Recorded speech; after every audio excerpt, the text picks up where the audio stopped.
In the blistering heat of an August morning, the fate of empires trembled in a barren plain in southern Italy.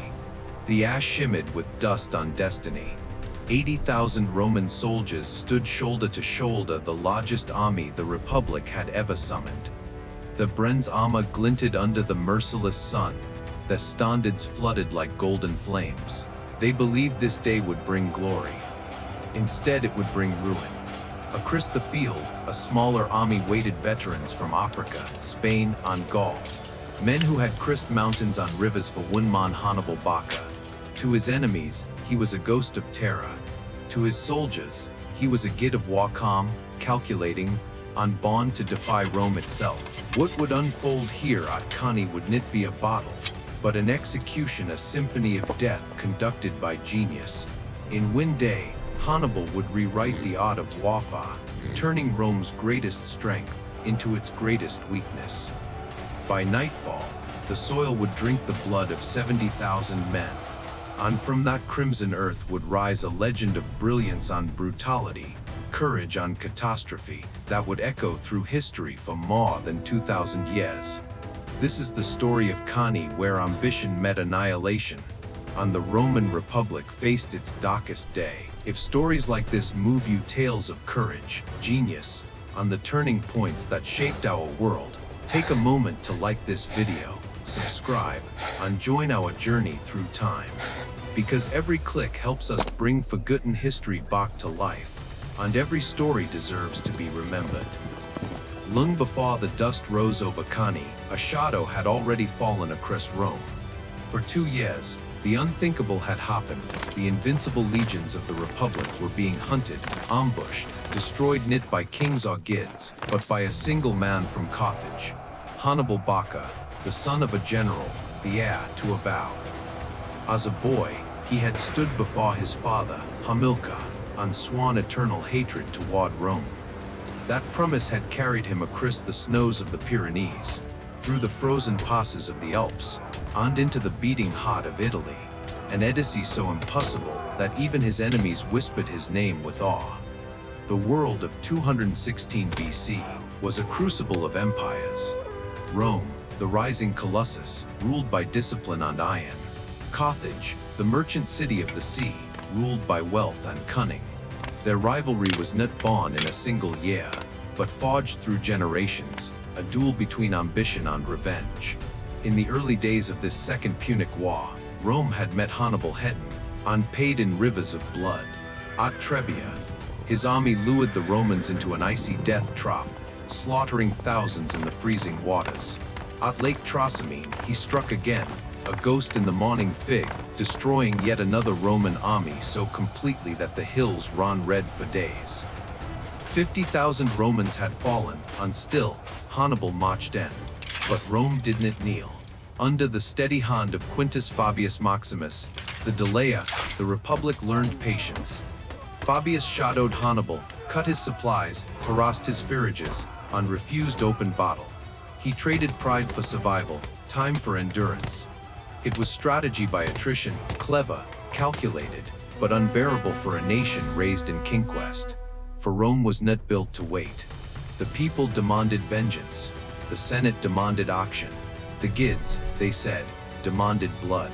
And so, in the summer of 216 BC, the Republic raised the largest army in its history, 8 full legions, and an equal number of allies, 80,000 men armed not only with swords and shields, but with anger. The twin commanders reflected the nation's divided soul. Lucius Aemilius Paulus, cautious, experienced, born of patrician blood. And Gaius Terentius Varro, a populist firebrand who promised victory through sheer Roman might. They were opposites bound by duty, alternating command each day, a system that had served Rome well in times of order, but would prove fatal in case. When Hannibal seized the grain depot at Cannae, deep in Apulia, it was not just a strategic move, it was a challenge. The Carthaginian general dared Rome to face him in open ground, under the blazing southern sun, where the dry wind would blind their eyes and choke their throats. And Rome accepted. It was not reason that led 80,000 men to that plain, it was pride. They marched believing their numbers would crush him, their courage would overwhelm him, their goods would favor them. They did not yet understand that they were walking into the mind of a genius. For Hannibal had not simply come to fight Rome. He had come to teach her the price of arrogance. The summer of 216 BC scorched the Italian plains with a merciless sun. The land itself seemed to hold its breath, waiting. Every stalk of grain near the fortress of Cannae shimmered in the heat. Every gust of the Hetlebexia wind carried dust and omen. Through that haze came the thunder of marching feet, the Roman host. 80,000 men, a moving city of iron and discipline. Banners snapped in the dry wind. The brims of their helmets blazed like 1,000 small suns. Centurions barked orders in voices made hoarse by days of marching. They believed they were marching toward triumph, toward the day Rome would erase the stain of humiliation. Across the plain, Hannibal watched them approach. His army, barely half the size, was a tapestry of nations. Africans hardened under desert suns, Spaniards swift with curved blades, Gauls fierce and reckless, and the Numidian horsemen, born to the saddle, fast as thought, lethal as lightning. They had followed him for years, across rivers, over mountains, through victory and hardship. They did not fight for Carthage, they fought for him. Each man knew his place in the great design that would soon unfold. For Hannibal was not preparing for a battle, he was composing a symphony. He chose his ground with the patience of an artist.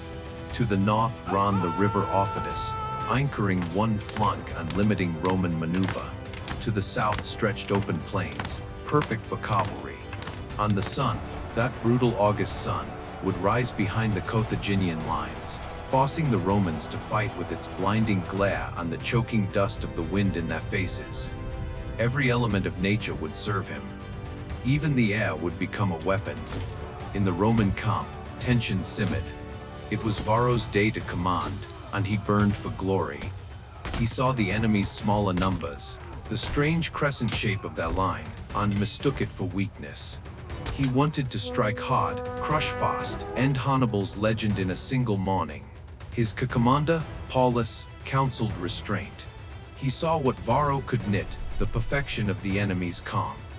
But Roman tradition demanded obedience to the commander of the day.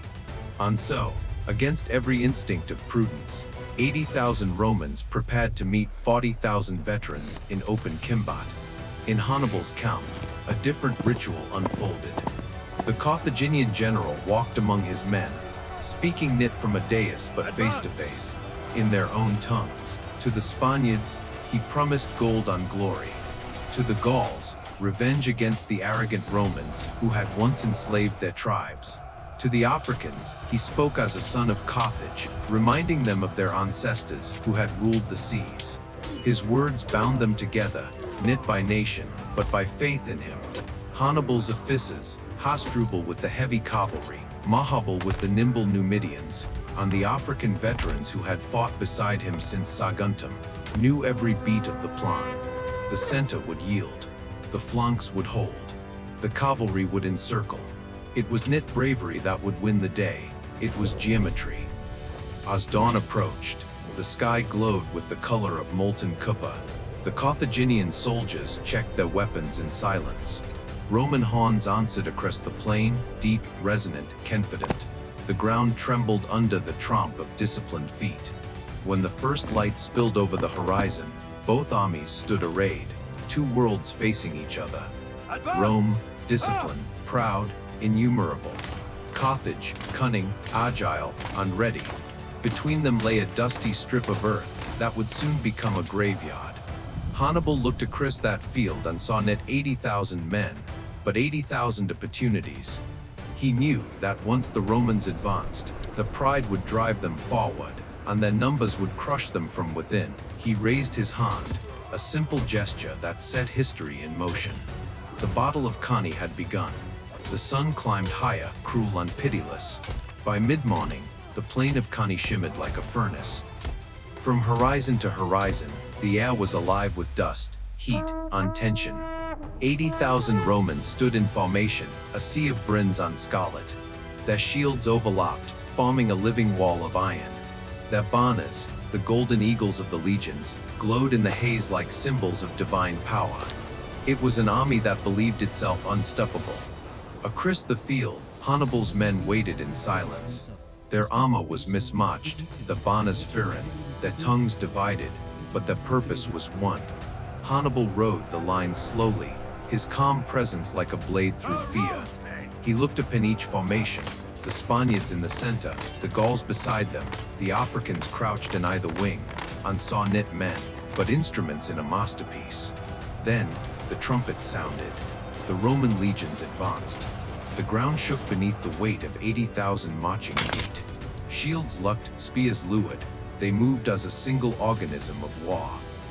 From above, it must have looked like a Bren's tide sweeping forward to engulf a smaller, fragile shore. Hannibal watched, unflinching. Everything was unfolding exactly as he had foreseen. When the first missiles flew, Roman pillar arcing through the sky like a storm of iron, his front line braced. Spears thudded into shields, clanged off helmets, and scattered across the earth. The Carthaginian response came swift on sharp, javelins, arrows, stones hurled back in a ragged but deadly chorus. Dust exploded between the lines. The air filled with the screams of the first to fall. Then came the crash. Two worlds collided. The Roman front smashed into Hannibal's center with the force of an earthquake. The impact sent ripples through the ranks as shields splintered, swords clanged, and bodies slammed together. The Gauls and Spaniards in the middle gave ground, slowly, deliberately, exactly as Hannibal had ordered. They did not break, they bent. Step by bloody step, they retreated in perfect rhythm, forming a crescent that bowed inward toward the Carthaginian rear. To the Romans, it looked like victory. The enemy line was folding. Their momentum grew, the weight of tens of thousands pressed forward, crushing their own ranks into a tighter mass. But in that density lay doom. The legions, so proud of their precision, lost their space to maneuver. Officers could no longer command. Soldiers could barely swing their swords. They were becoming what Hannibal had envisioned, a vast, suffocating knit of men. In the wings, his trap waited. The African infantry, veterans clad in captured Roman armor, stood motionless until the signal came. Then, as if unleashed by the gods, they pivoted inward. Two steel jaws snapping shut in the Roman flanks. The men who had thought themselves hunters now found themselves the hunted. The legionaries in the edges fell first, cut down by disciplined African ranks wielding Roman blades. The shouts of command turned to screams of confusion. In the dust and case, no one could see the shape of the battlefield, only the dying could. Then came the final stroke. From the far left flank, Hasdrubal's heavy cavalry, the Shuck riders of Spain on Carthage, smashed through the Roman horsemen and swept around behind the Roman line. At the same moment, the Numidian light cavalry struck from the right, their agile mounts dotting through gaps like shadows. Together, they encircled the Roman army completely. What had begun as a frontal assault had become a perfect circle, 80,000 men trapped in a tightening ring of death. Inside that circle, there was no strategy, no order, only panic. Men trampled one another in the crush. The press of biddies was so dense that soldiers could not raise their swords, could barely breathe. Those at the center suffocated before ever touching an enemy. Those at the edge died by the blade. The Battle of Cannae had ceased to be a battle. It was a slaughter. For hours, the killing went on. The sun burned overhead, turning the field into a charnel furnace. The cries of the dying rose in waves, fading only when exhaustion replaced terror. Roman courage did not falter. They fought until their arms could no longer lift a sword, but courage could not defeat geometry. As the afternoon waned, Hannibal's troops closed in, tightening the noose. The Roman commanders fought amid the case, Paulus mortally wounded, refusing to flee, Varro escaping with a handful of survivors. By sunset, the plain was silent save for the caw of carrion birds. 70,000 Romans lay dead or dying. A generation of senators, nobles, and soldiers, the pride of the Republic, erased in a single day. No Roman army before or after would ever face annihilation so complete. When night fell, Hannibal rode among the biddies of the fallen. His hosse's hooves sunk into the blood-soaked dust. Even his veterans were awed by what they had done, not in triumph, but in disbelief. They had witnessed perfection, the kind of victory that would echo for eternity. In that moment, Hannibal Barca stood at the height of his genius, his legend sealed forever. He had destroyed the mightiest army of the ancient world with half its number. Yet even he must have known, in the stillness of that crimson dusk, that he had achieved what no man could ever repeat, and that such brilliance would never be forgotten, nor forgiven. When dawn broke the next morning, the plain of Cannae was no longer a battlefield, it was a grave. Tens of thousands of Roman biddies carpeted the earth, their armor glinting in the pale light like scales of a fallen dragon. The wind carried the stench of blood and smoke across the silent fields where crows gathered in black clouds. In one day, the Republic had been gutted. 8 legions, the pride of Rome, annihilated. A quarter of the Senate dead. So many Roman nobles perished that entire bloodlines vanished from history. News of the disaster reached the city like a funeral bell. Mothers tore their hair in the streets. The temples overflowed with prayers and wails. Even the Gids, it was said, had turned their faces away. Yet from this abyss, something extraordinary happened. Rome did not collapse, she did not sue for peace. She did not kneel. Instead, the Senate forbade mourning. The Republic would not wear black. The city that had lost everything stood taller, silent, defiant. While Hannibal waited for surrender, Rome raised new legions. Boys too young to shave, men too old to fight, all took up arms. They forged swords from temple gates, armor from their ancestors' tombs. They would fight again and again and again, until Carthage itself lay in ashes. Cannae was Hannibal's masterpiece, but it was also his curse. He had shown the world what genius could achieve, but not what genius could sustain. Rome's strength was never its armies. It was its will. And that will would one day destroy the man who had brought her to her knees. Excellent, let's close the circle. Below is the final piece of the chronicle, the quiet echo after the storm. Centuries have passed, yet the name Cannae still carries the weight of awe and terror. It remains the symbol of perfect victory, and of the terrible price of pride. In the dust of that august plain, we see both the brilliance of a single mind and the endurance of a civilization that refused to die. Hannibal's genius carved his name into eternity, but Rome's resilience built an empire that would outlast him by centuries. Every age has its Cannae, moments when power meets its mirror, when arrogance meets consequence. From the ashes of defeat, greatness is tested, not granted. If you believe that courage, endurance, and history's forgotten lessons still matter, then walk with us into the past. Because the stories that shaped our world are not gone. They're waiting to be remembered.